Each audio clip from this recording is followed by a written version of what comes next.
અમદાવાદ વડોદરા પ્રાદેશિક સમાચાર અનિશા શ્રીમાળી વાંચે છે. સૌપ્રથમ મુખ્ય સમાચાર.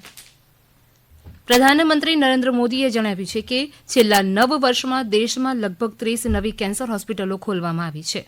મુખ્યમંત્રી ભૂપેન્દ્ર પટેલે આજે રાજકોટના કાગવડ ખાતે ખોડલધામ કેન્સર હોસ્પિટલ અને રિસર્ચ સેન્ટરનું ભૂમિપૂજન કર્યું. મુખ્યમંત્રી ભૂપેન્દ્ર પટેલે આજે ભાવનગર શહેર અને જિલ્લામાં આશરે 576 કરોડના જન સુખાકારીના વિવિધ વિકાસ કાર્યોના ખાતમુહૂર્ત અને લોકાર્પણ કર્યા. રાષ્ટ્રપતિ દ્રૌપદી મુર્મુ આવતીકાલે નવી દિલ્હીમાં 19 બાળકોને પ્રધાનમંત્રી રાષ્ટ્રીય બાલ પુરસ્કાર 2024 એનાયત કરશે. વડોદરાની 13 વર્ષની હેતવી ખીમસુરિયાને આ પુરસ્કાર એનાયત થશે. અયોધ્યામાં આવતીકાલે શ્રી રામ મંદિર પ્રાણ પ્રતિષ્ઠા મહોત્સવ યોજાશે. અને રાજ્યપાલ આચાર્ય દેવવ્રતે આજે મહેસાણા જિલ્લાના મંદરોપુર ગામે 5 દિવસીય 111 કુંડાત્મક મહારુદ્ર યજ્ઞનો શુભારંભ કરાવ્યો. સમાચાર વિગતવાર. પ્રધાનમંત્રી નરેન્દ્ર મોદીએ જણાવ્યું છે કે છેલ્લા 9 વર્ષમાં દેશમાં લગભગ 30 નવી કેન્સર હોસ્પિટલો ખોલવામાં આવી છે અને હાલમાં 10 નવી કેન્સર હોસ્પિટલોનું નિર્માણ ચાલી રહ્યું છે. ગુજરાતના શ્રી ખોડલધામ ટ્રસ્ટ કેન્સર હોસ્પિટલના શિલાન્યાસ સમારોહ દરમિયાન એક વિડીયો સંદેશમાં શ્રી મોદીએ આ મુજબ જણાવ્યું. आज गुजरात भारत का बड़ा मेडिकल हब बन रहा है. 2002 तक गुजरात में सिर्फ 13 फार्मेसी कॉलेज थे. आज उनकी संख्या 100 के आसपास हो गई है. 20 वर्षों में डिप्लोमा फार्मेसी कॉलेजों की संख्या भी 6 से बढ़कर 30 के आसपास पहुंच गई है.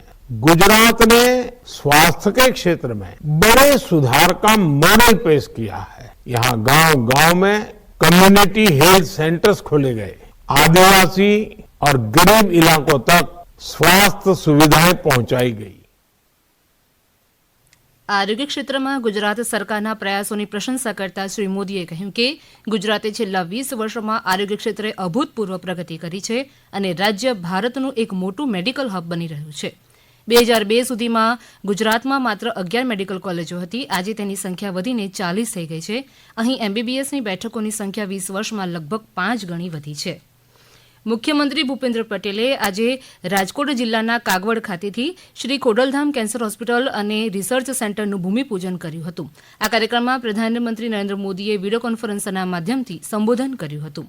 આ પ્રસંગે સંબોધન કરતા મુખ્યમંત્રી ભૂપેન્દ્ર પટેલે જણાવ્યું હતું કે ખોડલધામે વિવિધ સેવાકીય કાર્યો થકી જનસેવા એ જ પ્રભુ સેવાનું ધ્યેય સાર્થક કર્યું છે. પ્રધાનમંત્રીના દિશા નિર્દેશમાં આગળ વધતું ગુજરાત દેશનું ગ્રોથ એન્જિન બન્યું હોવાનું તેમણે જણાવ્યું હતું. આ પ્રસંગે ઉપસ્થિત રહેલા કેન્દ્રીય આરોગ્ય મંત્રી મનસુખ માંડવિયાએ જણાવ્યું હતું કે જીવનશૈલી અને વ્યસનથી ફેલાતા કેન્સરના રોગના નિવારણ માટે આજે શુભારંભ થયેલી આરોગ્ય સંસ્થા સ્વસ્થ ભારતના વિકાસમાં નિર્ણાયક સાબિત થશે. આ પ્રસંગે મંત્રી કુંવરજી બાવળિયા, સામાજિક ન્યાય અને અધિકારિતા મંત્રી શ્રીમતી ભાનુબેન બાબરિયા સહિતના મહાનુભાવો ઉપસ્થિત રહ્યા હતા. મુખ્યમંત્રી ભૂપેન્દ્ર પટેલે આજે ભાવનગર શહેર અને જિલ્લામાં આશરે 576 કરોડના વિવિધ જન સુખાકારીના વિકાસ કાર્યોના ખાતમુહૂર્ત અને લોકાર્પણ કર્યા. જેમાં વિદ્યાનગર વિસ્તારમાં નવી કલેક્ટર કચેરીનું ખાતમુહૂર્ત કર્યું.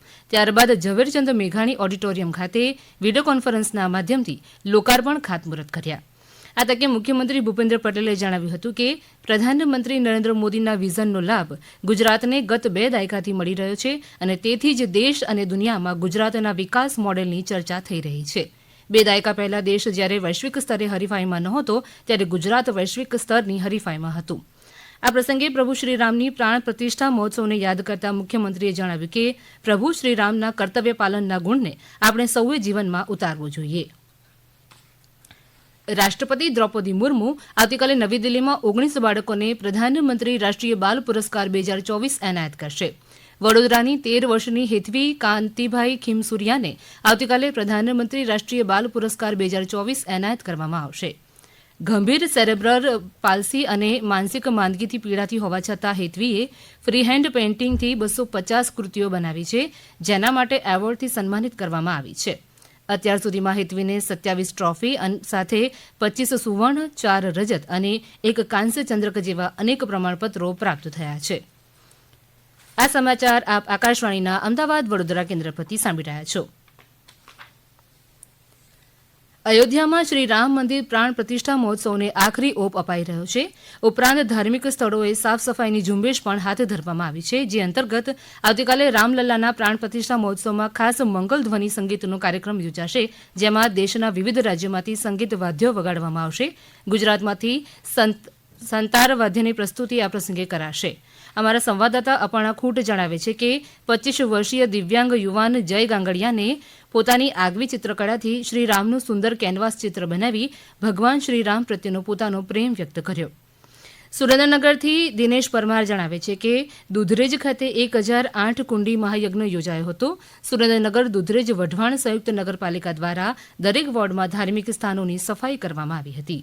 મોરબી જિલ્લાના અમારા પ્રતિનિધિ રવિ મોટવાણી જણાવે છે કે શહેરના ધારાસભ્ય અને શહેર ભાજપ પ્રમુખ સહિતના અગ્રણીઓ દ્વારા શહેરના વિવિધ મંદિરોમાં સાફ સફાઈ અભિયાન હાથ ધરાયું હતું.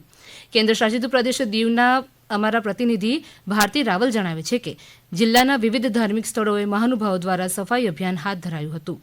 તો કચ્છથી હેમાંગ પટણી જણાવે છે કે ભુજ મધ્યે શ્રી કવિઓ જૈન મહાજન દ્વારા પ્રભુ શ્રીરામ મંદિર અયોધ્યાની રેત શિલ્પ પ્રતિકૃતિ તૈયાર કરવામાં આવી છે. ગીર સોમનાથ જિલ્લાના અમારા પ્રતિનિધિ રાજેશ ભજગોતર જણાવે છે કે સોમનાથ મંદિર અને ટ્રસ્ટના રામ મંદિરને રંગીન રોશનીથી સજાવાયું છે. આજે સાંજે સોમનાથ મંદિરથી રામ મંદિર સુધી ભાવિકો દ્વારા લખાયેલ રામમંત્ર પોથીઓની વાજતે ગાજતે શોભાયાત્રા નીકળશે. છોટાઉદેપુરથી રાજેશ રાઠવા જણાવે છે કે સમગ્ર છોટાઉદેપુર જિલ્લો રામ ભક્તિમાં રંગાયો છે અને ઠેર ઠેર ધાર્મિક કાર્યક્રમોનું આયોજન કરવામાં આવ્યું છે. આવતીકાલે છોટાઉદેપુર રામજી મંદિર ચોકમાં હનુમાન ચાલીસા પાઠ અને રામધૂનનું આયોજન કરાયું છે અને સર્વરોગ નિદાન કેમ્પનું પણ આયોજન કરવામાં આવ્યું છે.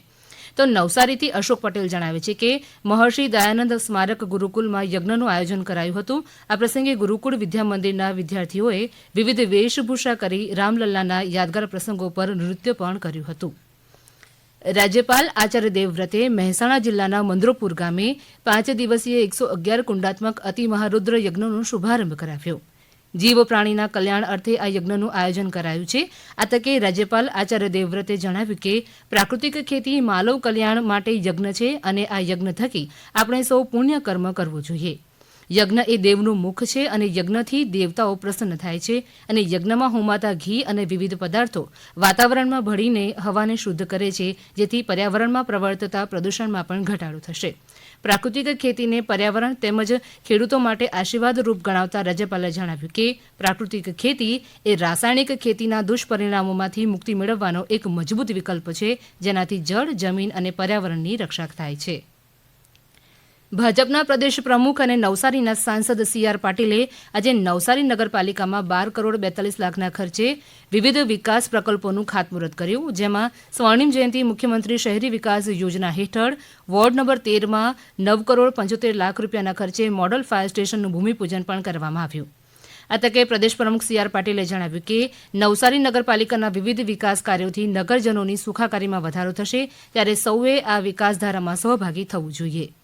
ભાજપ પ્રદેશ પ્રમુખ CR પાટીલની ઉપસ્થિતિમાં નવસારી જિલ્લાના લુન્સી મેદાન ખાતે મેરેથોનનું આયોજન કરાયું હતું.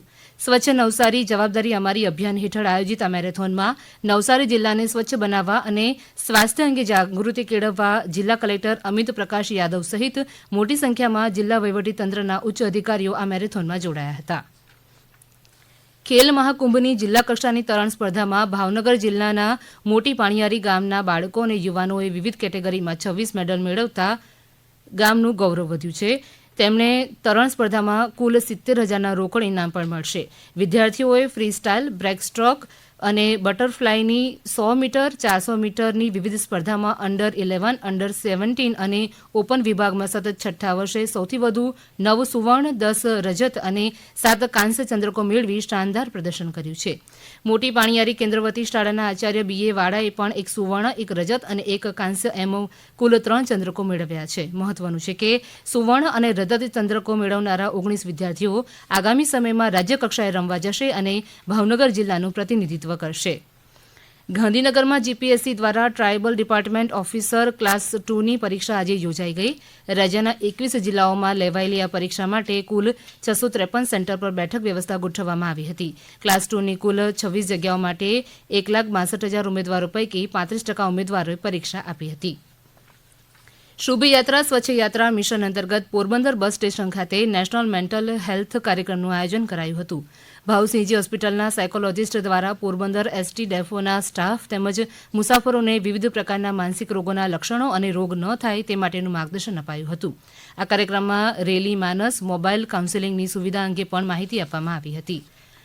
અંતમાં મુખ્ય સમાચાર ફરી એકવાર. પ્રધાનમંત્રી નરેન્દ્ર મોદીએ જણાવ્યું છે કે છેલ્લા 9 વર્ષમાં દેશમાં લગભગ 30 નવી કેન્સર હોસ્પિટલો ખોલવામાં આવી છે.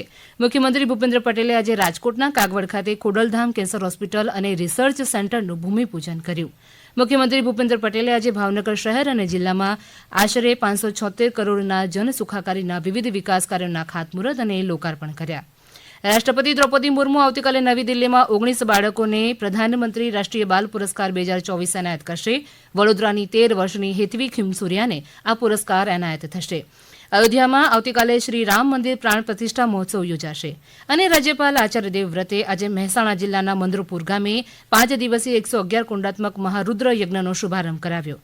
આકાશવાણીના અમદાવાદ વડોદરા કેન્દ્ર પરથી પ્રાદેશિક સમાચાર પૂરા થયા.